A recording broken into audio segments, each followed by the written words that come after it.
Hai Sobat Malang Propertindo, saat ini saya ada di Bumi Petani Roastery, berlokasi di Sumber Sekar, Dawu, Malang ya.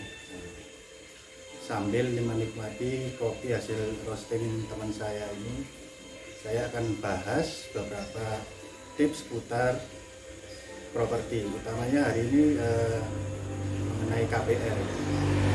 Sebelum kita bahas, saya mau menutup dulu. Ini barusan dibikin, sudah tadi sih, nggak dingin tapi nggak apa-apa. Mantap. Oke, tema kali ini tentang tanda-tanda kalau kalian sudah siap beli properti dengan pembayaran KPR gitu ya. Kemarin ada yang nanya ke saya, pertanyaan seperti ini. Halo Om, mau nanya dong, aku mau beli rumah. Aku sudah kerja 3 tahun lebih, sudah berkarir tetap, gajiku kisaran 5 juta per bulan. Kira-kira aku bisa beli rumah, kisaran harga berapa ya Om? Terus cicilannya kira-kira berapa? Dan persiapannya apa aja? Oke. Thank you buat pertanyaannya, bagus sekali ini ya. Tapi teman-teman dengan gaji kisaran 5 juta ya, 5 jutaan gitu, dengan asumsi pembayaran via KPR bank, maka maksimal cicilan yang bisa teman-teman pakai itu sekitar 30% dari gaji atau 30% dari take home pay, biasanya sekitar segitu.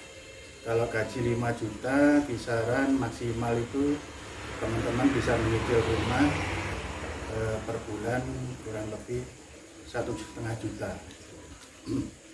Nah, kalau cicilan maksimal 1,5 juta itu kisaran harga rumah yang dengan cicilan segitu antara 150 sampai 200 juta ya. Nah, kemudian persiapannya apa aja nih? Yang pertama tentunya teman-teman harus mempersiapkan dana. Di sini ada 2 dana yang harus yang mesti teman-teman persiapkan. Yang pertama adalah teman-teman harus memastikan dulu dana darurat kalian aman, gitu ya. Dana darurat ini atau dana taktis atau dana cadangan ya, kira-kira begitu. Idealnya sih 1 kali sampai dengan 3 kali gaji setahun ya. Jadi kalau 5 juta kan berarti setahun, misalnya 1 kali gaji setahun sudah 60 juta. Ini opsional ya teman-teman, jadi itu dana taktis yang sewaktu-waktu mungkin teman-teman perlukan bisa dipakai. Kemudian dana yang kedua adalah dana yang berhubungan dengan pembelian rumah. Nah, teman-teman setidaknya harus siap dana kurang lebih antara 20% sampai 30% keperluannya untuk 20 sampai 30% dari harga rumah ya. Keperluannya untuk DP dan biaya-biaya.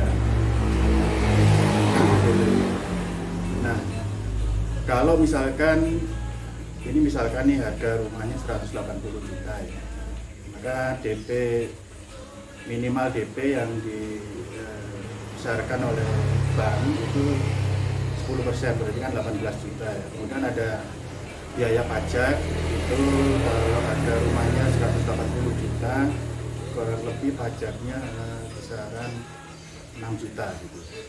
Kemudian ada lagi biaya notaris teman-teman, biaya notaris dan peningkatan SHM, itu kisarannya kurang lebih 7 juta. Jadi di total kurang lebih kisaran 31 juta teman-teman. Itu baru biaya DP, pajak dan notaris. Kemudian ada lagi biaya, yaitu biaya KPR. Biaya KPR itu instrumennya macam-macam sih. Itu biasanya kisaran antara estimasi tertingginya 10% dari plafon kredit ya.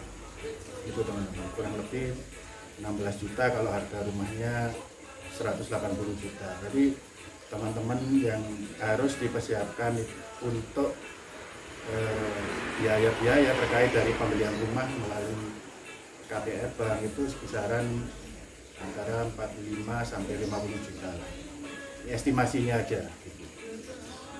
Nah, setelah dana darurat teman-teman aman, kemudian dana untuk biaya-biaya itu sudah ada. Ada lagi yang perlu teman-teman persiapkan, teman-teman pastikan, yaitu adalah skor kredit ya, maksudnya BI checking ya teman-teman. Jadi pastikan teman-teman kalau misalkan pernah nyicil motor, nyicil HP, atau nyicil TV atau cicilan apapun gitu ya, mau paylater atau segala macam itu, pastikan tidak ada tunggakan.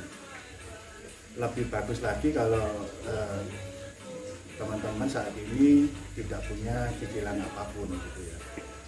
Biasanya sih bank akan meriksa skor kredit teman-teman melalui slik OJK gitu ya.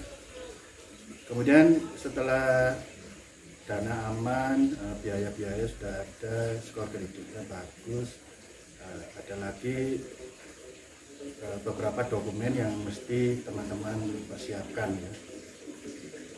Yang umum sih KTP, KK itu pasti. Kemudian ada NPWP. Kalau misalkan teman-teman belum punya NPWP, bisa ngurus dulu sambil jalan gitu, sambil jalan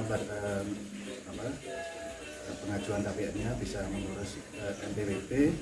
Kemudian ya untuk saat ini dalam pembelian rumah itu yang diwajibkan oleh pemerintah adalah BPJS gitu ya. Kalau teman-teman belum punya, itu sambil mengurus dokumen-dokumen KPR itu teman-teman juga bisa mengurus BPJS gitu. Mudah sih, online aja bisa. Kemudian KTP KK sudah beres, NPWP, BPJS sudah beres, ada lagi SK kerja, SK kerja, SK pengangkatan seperti itu. Kemudian slip gaji minimal 3 bulan. Kemudian ada lagi rekening koran, 3 bulan terakhir. Oh ya, pastikan juga gaji teman-teman itu setiap bulannya masuk ke bank ya, atau payrollnya masuk bank. Kalau misalkan teman-teman terimanya tunai, usahakan sebelum pengajuan itu setelah terima pembayaran tunai dimasukkan bank dulu, karena itu sebagai acuan dari pihak pemberi kredit untuk melihat keuangan teman-teman. Kemudian kalau teman-teman yang belum menikah, itu ada SK belum menikah, itu juga perlu. Kemudian ada kalau SK domisili ya, SK domisili ini opsional, misalkan KTP teman-teman dari luar kota Malang gitu ya. Nah, kalau dokumen persyaratan sudah siap, ada lagi teman-teman pasti pastikan lokasi dan ring harga dari rumah yang teman-teman pilih itu sesuai dengan penghasilan yang teman-teman peroleh setiap bulan gitu ya. Oke, jadi komponen-komponen seperti itu tadi, ada dana ada 2. Yang satu opsional sih, dana darurat itu opsional, jadi teman-teman kalau misalkan belum siap tidak apa ya, tapi yang terpenting adalah dana untuk biaya-biaya KPR itu. Itu ya teman-teman. Saya kira cukup hari ini pembahasan kita, semoga bermanfaat. Di video saya selanjutnya saya akan bahas lagi masih seputar KPR, seputar prosedur pembelian rumah dengan skema KPR ya. Nantikan video saya selanjutnya, dan satu hal lagi, jangan lupa like, share, dan subscribe video ini ya. Subscribe channel ini dan share channel ini sebanyak-banyaknya supaya saya tambah semangat. Oke, terima kasih, salam.